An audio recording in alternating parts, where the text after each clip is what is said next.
I decided not to use a tripod today, so let's hope my phone does not fall as I film. I'm solely depending on it not falling off of my script holder, which is my iPad. But,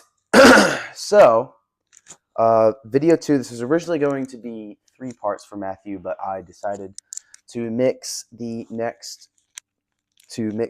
3 and part 2 together. So, yes, let's not waste any time and get straight into part 2 of the Gospels, Matthew. Everybody knows Moses brought the law, but Matthew wants to see that Jesus brought the upgrade. The parallels aren't accidental.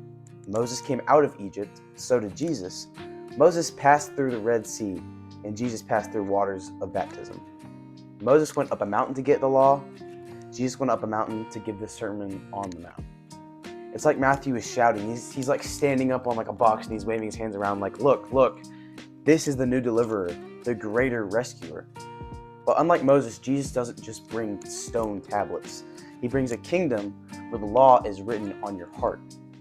The first Moses freed God's people from Egypt's slavery. This Moses, Jesus, frees them from sin's slavery. So,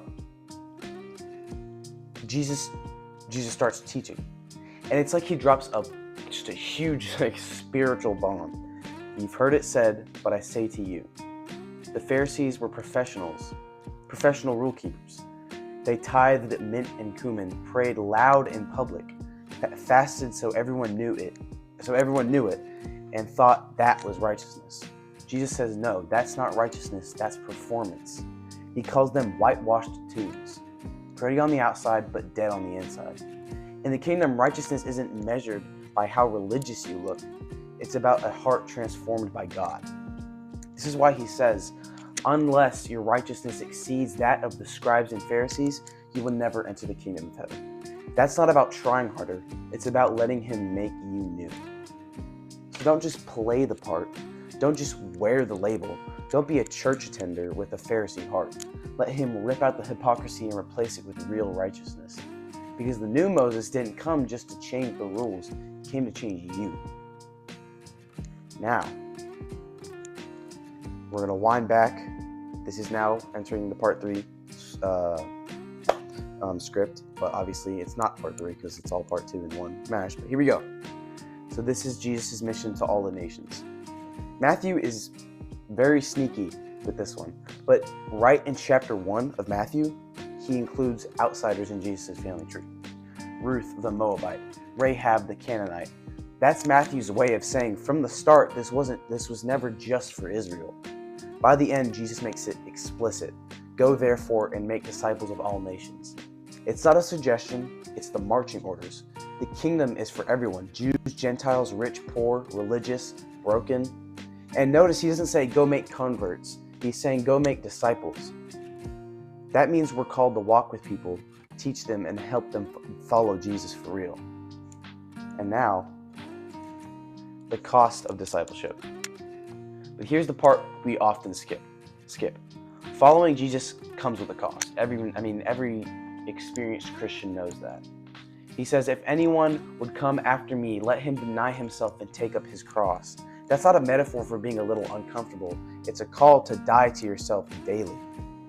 It might cost you comfort. It might cost you reputation. It might even cost you people who don't understand why you're so serious about this Jesus thing. But here's the truth. If you cling to the world, you lose your soul.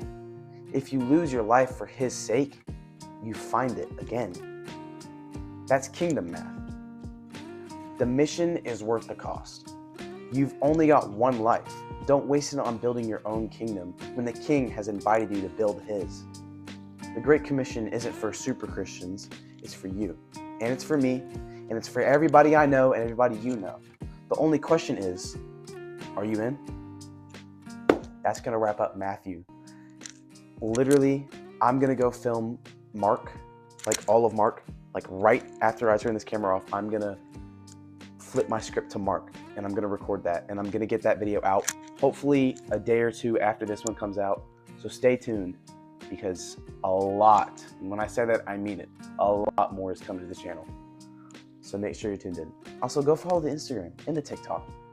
And You know, if you don't want this long form content, I'm also doing YouTube Shorts now. So if you don't have Instagram or TikTok, the same videos I'm putting out on Instagram and TikTok will be on YouTube too. So don't worry, you're not missing out whatsoever on whatever platform you're on. I will see you guys in a couple days. Peace. God bless.